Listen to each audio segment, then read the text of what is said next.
Hello friends, I'm Larissa, and today I'll show you how to make a little bunny. So let's get started.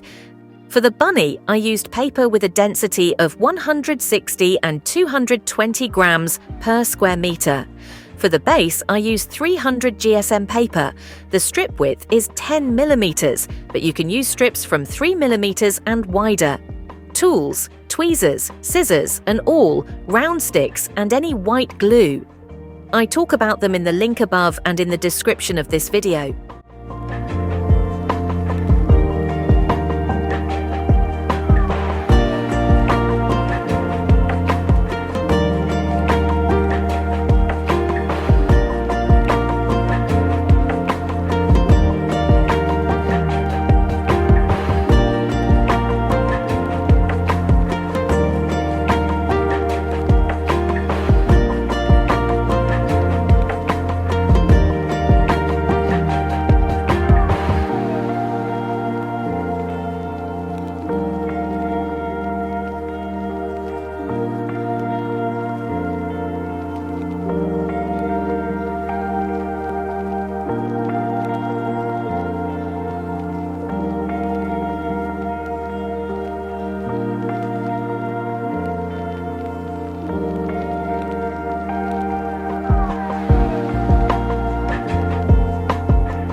Make all the curls as shown in the template, then glue them to the base inside the bunny's outline.